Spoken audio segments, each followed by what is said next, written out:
Reconnecting. Hello, good morning. How are you doing? Namaste. 24th of January 2024, 24124 here in New Zealand. Anyway, that's how we say the date. And it's 9 a.m. on a Wednesday morning. It's Wednesday today. Welcome. I'll try and lubricate myself. Let's chat with Matt. Half an hour or so. Have a talk. I'm going off into the bush after this for a couple of days, so I will be completely offline for most of that time. I think we'll come up onto the tops, not tonight, but maybe tomorrow night. Yep. But other than that, I think we're going to be down in the gullies and not much in the way of reception. So that's good. It's good for me anyway. Might not be good if you're wanting to contact me, but that's life. Yeah, what's going on? I think it's full moon soon too. I was standing outside last night looking at the moon. I haven't, to be honest, even thought about full moon. Oh, there we go. It's not till Friday, my time, 6 a.m. So still just over 48 hours away, just under 48 hours away, like 45 hours away. Happy Wednesday, Deb. Hey, Sister Jill. Yeah, I think I'm pretty much open to questions. Let me have a quick look in case someone wrote anything in after I quickly scanned my phone before I had my shower this morning. How do I get there? Bright Light Beings Group. There I am on live. That's cool. That's a little stream I took a photo of down in the Nelson Lakes National Park. And I just popped it on there because I'm going walking again today. And no doubt I'll see similar scenery as we trudge up the ridge, particularly tomorrow. Got quite a few streams across today. We'll probably end up swimming up a river. So packing to cope with pack being floated. Fun in the bush. Anyway, I'm going with Lucas, my son, my oldest son. Anyway, so that's what's going on in my life. So I've been madly packing. Look, I'll give you a little look. It's not a great look. There's my chaos on the floor, and I've just turned it off. But down there amongst that chaos is a dehydrator with some bananas that still haven't finished dehydrating. So I'm going to have to give them a quick blast after this. Oh, shit. And see how it goes. That was probably a really dumb thing to do, show you all of my mess. Now everyone's thinking Matt is a complete fucking whatever. Anyway, doesn't matter. I'm usually a bit more organised, but not at the moment. It's okay. I can cope with chaos. It's going with the energy of the day. It is very chaotic out there. It's reasonably intense. A lot of people, especially with this new moon building. We've had like a heat wave here on the Kapiti Coast, which is not particularly hot, like in real terms, but it is for people who live here on the Kapiti Coast. Everyone's complaining about how hot it is, and it is hot in the sun. That is true. Although we've just had a reprieve, and it should be not too bad for the next few days, which will be good for me walking. But yes, so it's been intense. People are really feeling the intensity. And I know other parts of the world it's been intensely cold and blizzarding and all of that sort of good stuff too, which is not that good in my opinion. Not my comfortable place. I'd much rather deal with the heat than the intense cold, to be honest. But that's just my physiology. Biology is much more adapt to hot temperatures than cold ones. Anywho's, so yes. As I said, I was looking down here and there's no comments, so I'm open to any suggestions about what you guys want to chat about here for the next 25 minutes or so.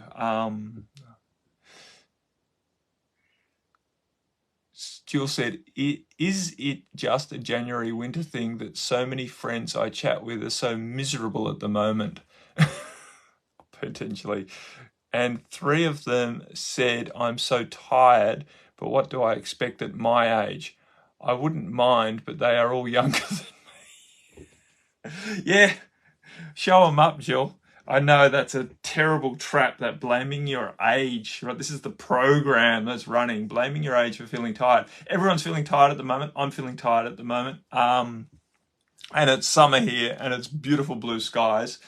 And there's no sort of lack of vitamin D or any thing like that. But what I'm finding is that even though I'm spending, hey, brother Gary, even though I'm spending plenty of time horizontal at night, there's so much dreaming and processing going on in the middle of the night that that I'm waking up, quote unquote, morning is coming, and don't feel nearly as rested as I would like, and then am feeling reasonably lethargic during the day. Am I feeling tired, or am I feeling the density of what's moving through? That's an interesting question that I quite often pose to myself. Most people would instantaneously declare that they're tired, right? They're feeling the density of the energy around them, and it feels like tiredness. And then they declare that they are tired, and then even worse, as Jill just pointed out, declare that what do I expect at my age, right?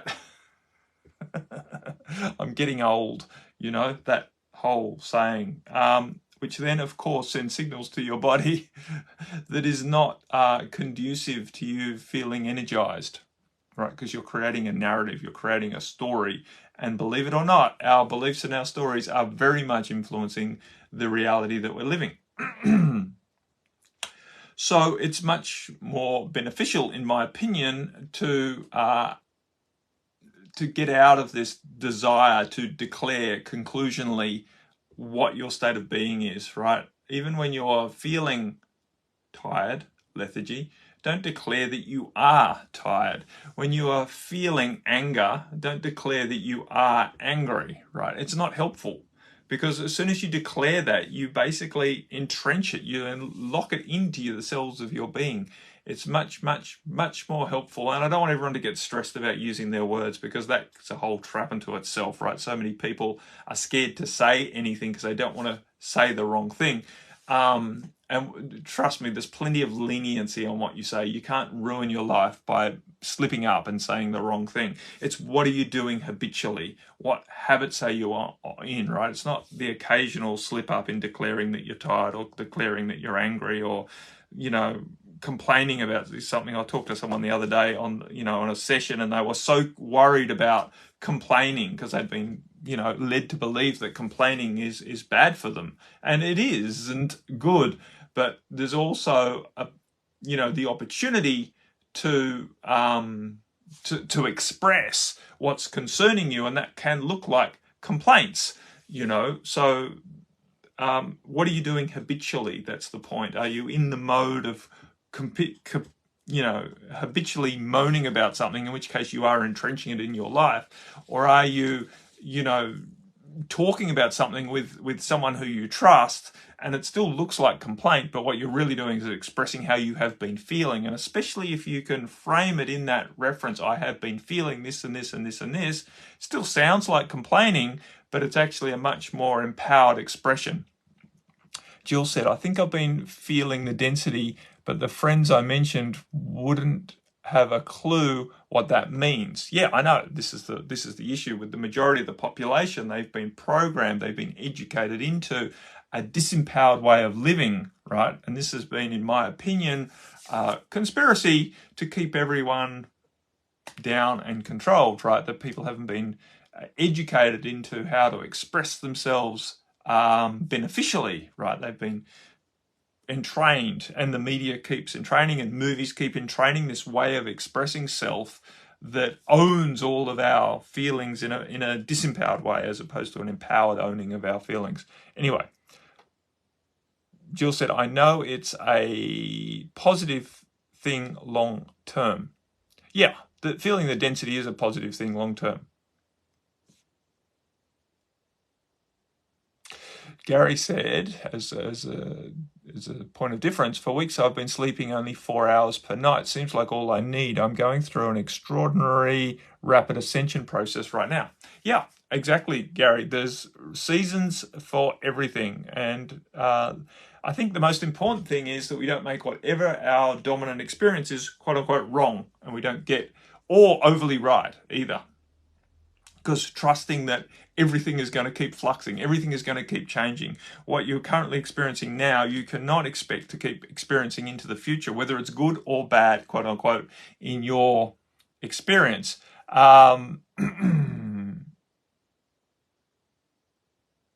Jill said, Gary, yep, getting 5 hours max and dreaming during that too on an express train. Yeah.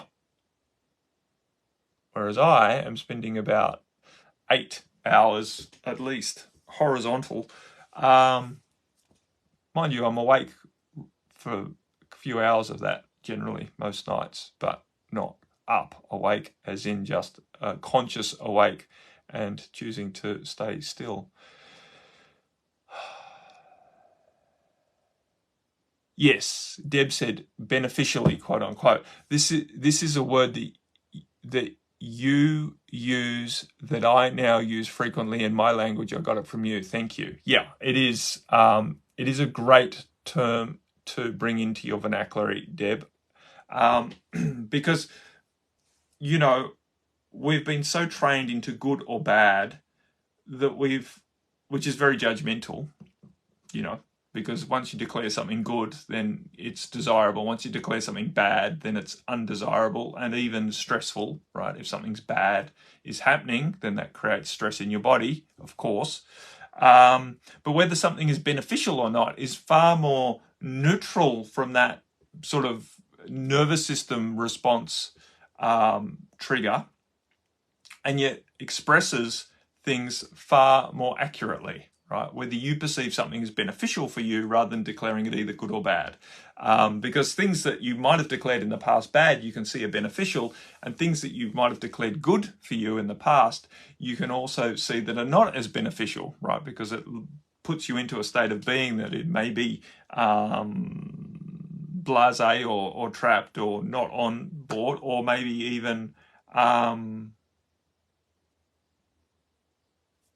keeps you entrained in a habit that's not serving you. So yes, it is, in my opinion, a bit of a game changer when you start seeing situations as either beneficial or not, rather than either good or bad. And just allow yourself. And I know at first it seems like semantics, but there is power in these words, and even beyond the actual use of the words, it's when you start getting the concept, it's much more important, right? When you start really understanding that rather than just changing good for beneficial and bad for non-beneficial, that you actually start inquiring in your mind whether something is actually beneficial for you, rather than just jumping to the old programmed good or bad judgment of certain situations. Gary said, it's a time of undoing, old narratives, shadows being dismantled, and it's a wonderful time of opportunity and liberation. Exactly. It is indeed. It is indeed. And to make use of that opportunity more fully, my advice is for everyone to stay as relaxed as possible. Now, relaxed as possible doesn't mean lying in a hammock drinking a pina colada, although that is one way to help your body relax, right? It's not about just resting. Relaxed is about, I don't want to use the word controlling, but being in charge of your nervous system, right? De-escalating your stress response and really inquiring yeah, exactly. Gary said, be careful what you say after I am. And that's why I encourage people to consider how they even use affirmations, because even using affirmations like I am happy, or I am love, if it can create stress in your body if you're not actually believing that. And it's, in my opinion, it's much better to affirm, I am choosing to align with love, or I'm choosing to align with happy, or I'm choosing to express happiness, or I'm choosing to find my happiness. Because if you basically keep lying to yourself, or what feels like lying to your egoic self, you create stress again, right? If you keep saying, I am happy, and you're clearly not, then you're not actually helping yourself find happiness. You're creating a level of discordance in your being. This no one likes to be lied to, and being lied to by yourself is not useful either. Yeah, Dad says I am becoming. Yeah, and even better, I would say I am choosing to become. And understand the difference, between what you are feeling and who you are being is also important, right? Because we can be feeling angry and be choosing to be divine, right? Gary likes, I am a being of violet fire, and I am the purity God desires. Yeah, well, that's definitely interesting visuals from my point of view. And I know a lot of people would struggle with declaring themselves that I am the purity God desires. But if it works for you, Gary, go for it. That's the thing. We're all different. And one thing, hey, Sister Emily Rose, one thing that I am really being guided to more deeply inquire into and more deeply aspire towards is appreciating diversity within the unity or within the community of people around. And one of the big questions that I'm working with is inquiring into how potentially to hold a more inclusive space for diversity. You know, how do we hold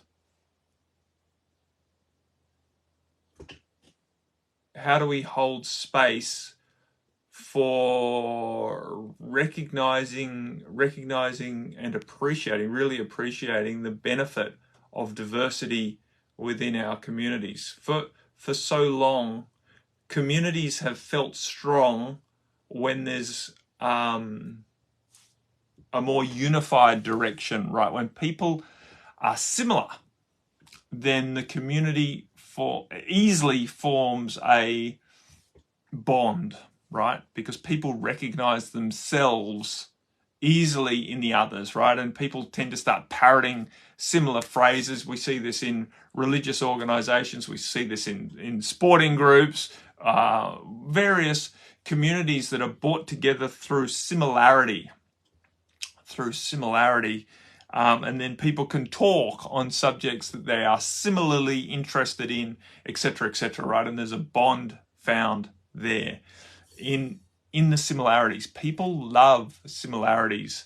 And for our ego, we love the idea of everyone being the same because then there's nothing to compare. And if we don't compare, then we can't come up short, right? We can't then find that we're lacking. If everyone's the same, then we don't have to worry about being less than someone else. And the only reason we worry about being less than someone else is because deep inside of us, not at the very depth, but deeper subconsciously than our conscious thoughts, there's great fear that we are lacking, right? There's this program running, especially many light workers on this planet. We've been programmed, indoctrinated in other lifetimes, generally, that we are less than, that we are lacking, that we're not good, that we failed many times in bringing more light onto the planet because we've just been in a very dark era. We've been, persecuted and punished often for being different and not complying. And so there's this underlying fear that we're not good enough, or we're not enough, or that we're less than in some way. We're not worthy of God's love. This is a very common indoctrinated belief. And so we like to avoid, or we try to avoid reinforcing that deeper belief by avoiding comparing ourselves with others. So we love the idea of being in communities where everyone's the same. Then there can be no comparisons, right? If everyone's the same. So there's this desire to bring everyone down to the same level and to keep everyone there. That's, the tall poppy syndrome. If anyone starts to excel, cut them down so they don't show the rest of us up. That mob mentality is still very strong, and yet it is dying.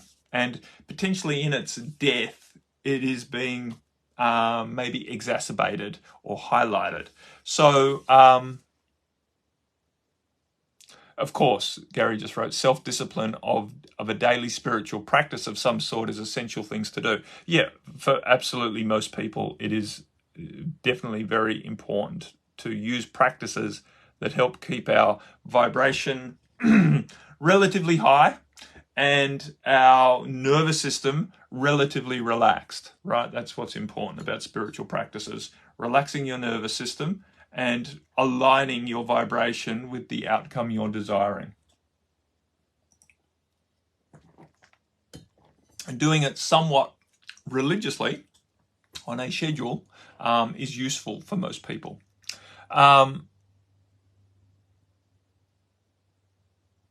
Yep, and yeah, taking various herbs is also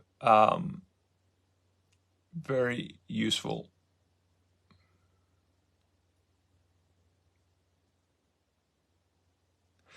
Jill, interestingly, wrote in, other friends of mine who aren't the tired ones seem to be on a mega judgmental drive. I find myself listening to them and feeling kind of judged when not agreeing with them. But I just say I'm choosing to know I can't change other people. I can only change how I react to them. Some go quiet and ponder what I've said. Interesting times, I know. I may need it said sometimes. Yeah. And this is a very, very interesting, and it's great awareness that you've got, Jill. It is true that many people, as a response to this chaotic energy, are choosing to fight, right? Some are feeling subdued and beaten up and quote unquote tired in this energy, and others are choosing to overcome that tiredness and apply adrenaline to the fight to subdue the bad that's happening out there, to subdue what's wrong. And so from a judgmental space of being, they are looking for reasons why life isn't easy, why life isn't good, why life isn't going the way that they want to, and they want to fight with that, right? They want to change it. So, and one of the ways they want to change it, or they think that they can change it, is judging what they are perceiving as bad and then highlighting that, right? So the point is to find, as you are doing, is to find middle ground, right? To find the reality of the situation is that you can't necessarily change other people, especially not directly, and especially not in a judgmental way by making them wrong and then highlighting their wrongness to them. That very rarely works in inspiring people to change, grow, transform in an empowered way. So as you choose to hold space to maintain your response to how other people are in the world, right? To how you are responding to them, how you are perceiving them, you actually open up a beautiful invitation for them to change, right? Because you are becoming an example, an energetic example of how best to embrace life, right? How you can be peaceful and in an empowered state of being, right? You are choosing to take responsibility for your own happiness rather than feeling beaten up and defeated or feeling that you need to fight what's bad out there in order to win your happiness back. You choose to embrace it. Hey, Sister Maria, welcome. So you choose to embrace your happiness and choose not to be moved. Now, of course, those who are wanting to fight are going to judge you as wrong because you are not, in their opinion, you're not being responsible in that you are not fighting, right? And if you don't take sides, then you're obviously on a bad person, right? We've seen this time and time again. What were they saying when in the Black Lives Matters whole flare up? I think it was silence is violence, right? Silence is violence of all of the crazy things to put out there, that if you didn't have a strong opinion and you weren't standing strongly for being an anti-racist, then you basically were a racist, right? So the full moon is actually Friday morning, I think, Gary, at 6 a.m. So here in New Zealand anyway. But the point is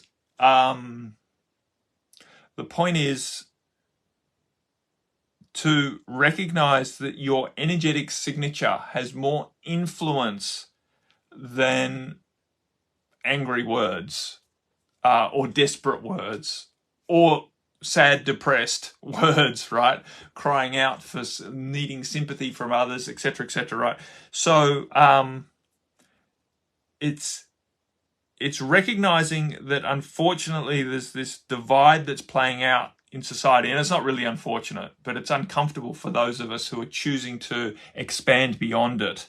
Our job is to not lose our peace in this.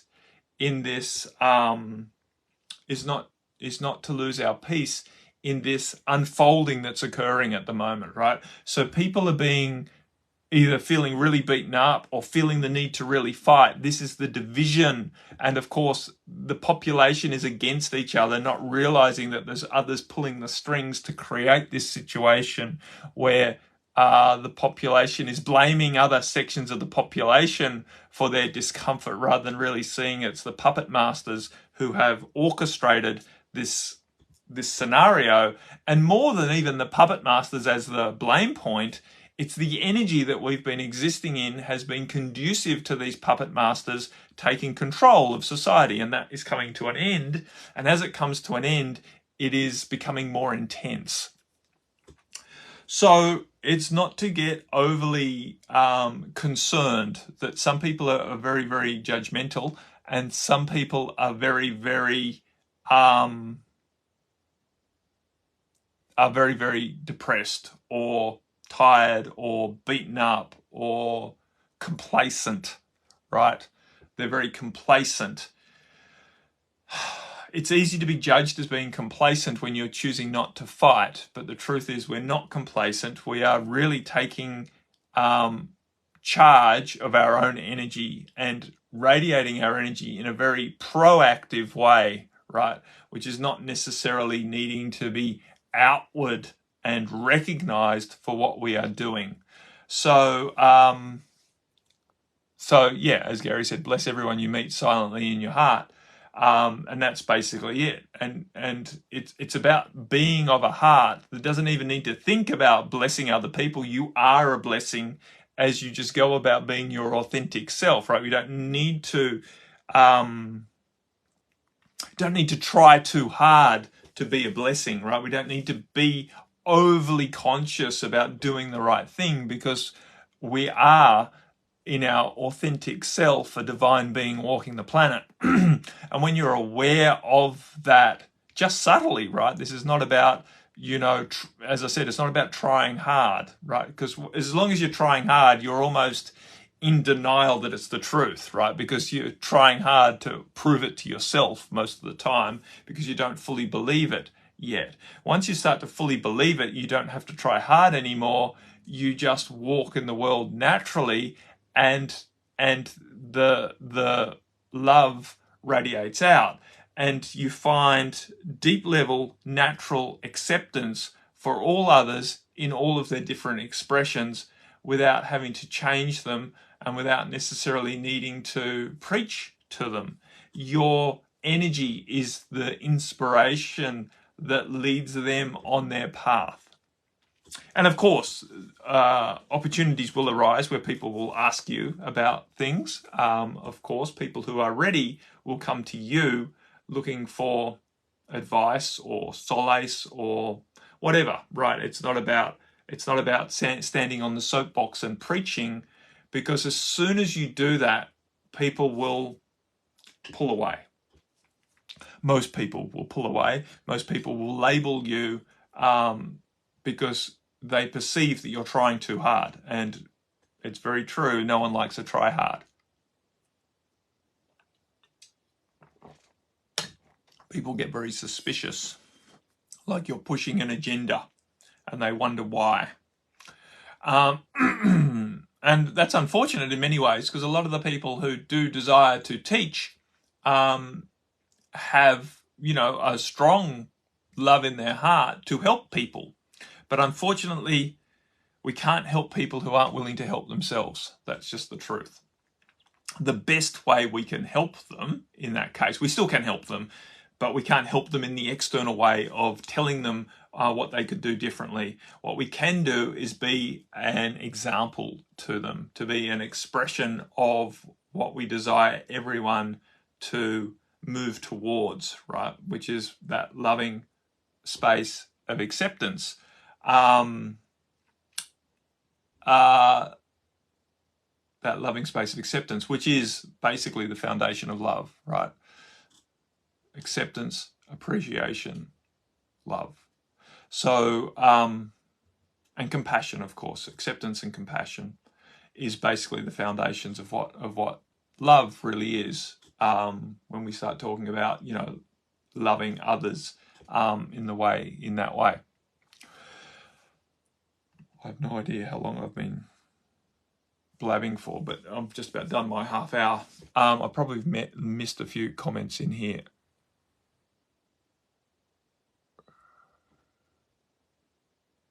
Yes, Gary said about the full moon, revealing our hidden shadows is not easy, but should be welcomed anyway as a blessing. Exactly. The process of transformation, the process of change is never particularly easy. It's always going to concern our little ego that's very, very concerned about surviving and about being accepted, etc., etc. And seeing things about ourselves that are shadowy is never easy for our ego.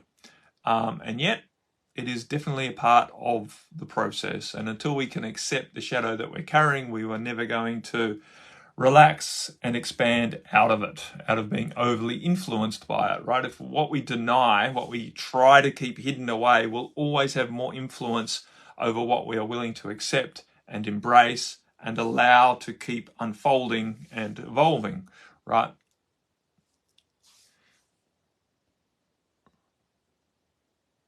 Jill said, thank you so much for explaining what's going on so brilliantly. It really helps, because my unwillingness to change around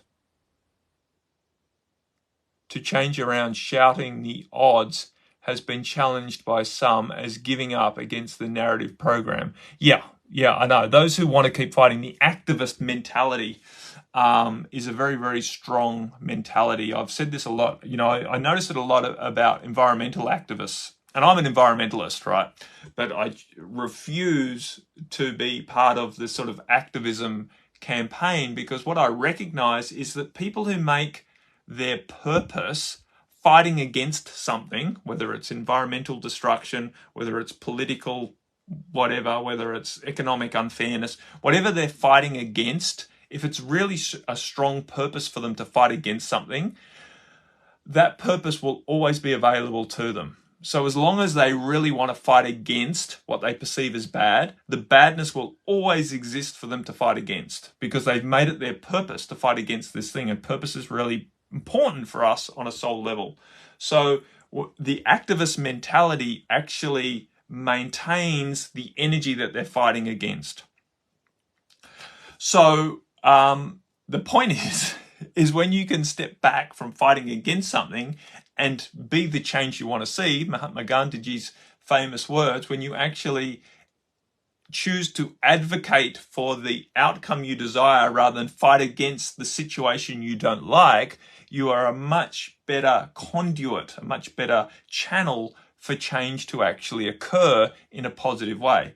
So, but the activists, right, who have made their way of life very, very right, because it's very, very purposeful for them to wake up every morning wondering how they're going to fight the bad people who are persecuting whatever, whether it's the environment or the whatever, children or the whatever they're fighting against, right?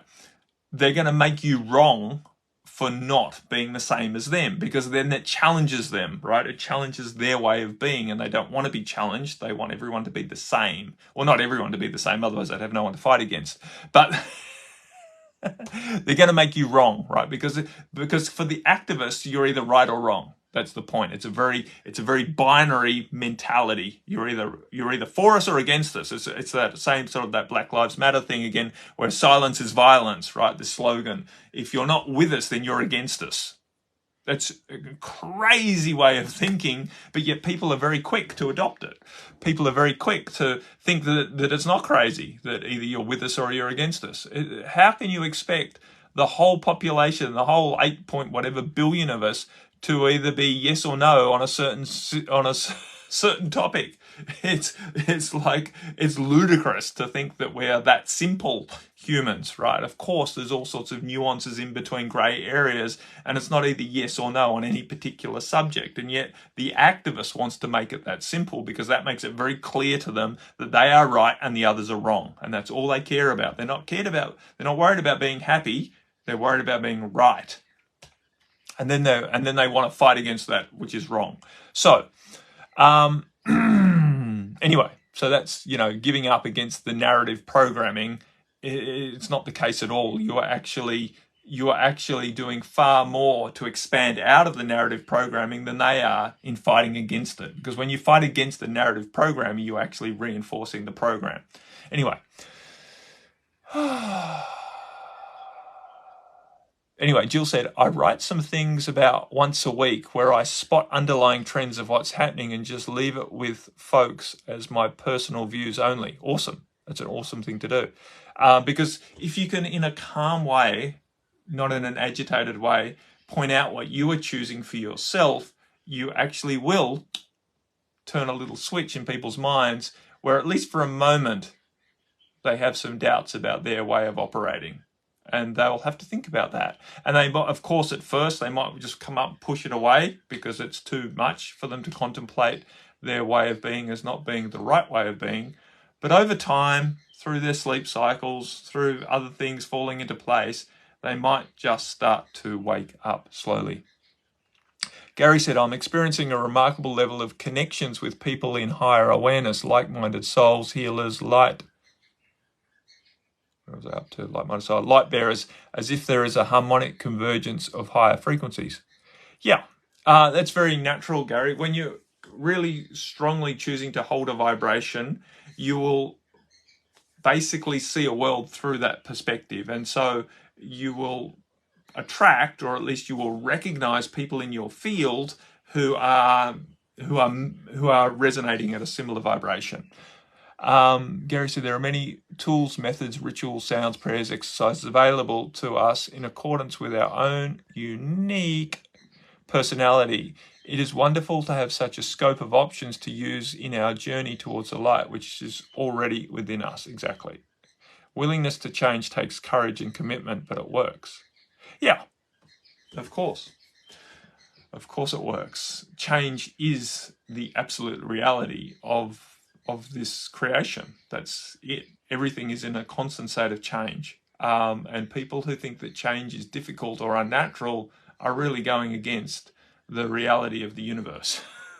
This is the point. And, it still amazes me to think that people will keep saying, oh, that will never change. Right. How deluded. Things will always keep changing. Of course, things don't necessarily change as fast as we would like from an egoic perspective, or sometimes it is true that we have difficulty seeing how things are changing through our perception, because that's it, right? It's our perception that matters. Anyway, my friends, I did set an intention to try and keep these to half an hour this year, and already I'm sort of moving towards 40 minutes. So I will say namaste, and I will speak to you again next week. Much, much love to you all. Keep your chins up, keep smiling. Most importantly, stay relaxed. It's not that important. It's not that important, right? Be the change you want to see, exactly. Jill just said, the toughie is having empathy for others and wanting them to come along with us. Frustrating. Yeah, you've got to let go of that wanting. People will come along in their own time. It is frustrating, but it's what's most important is that we choose not to become frustrated, even though we feel their frustration, and choose to just stay on our path, because ultimately that will help them come along. And while it might feel that you are leaving them behind, no one will be left behind. Much love, my friends. Bye for now.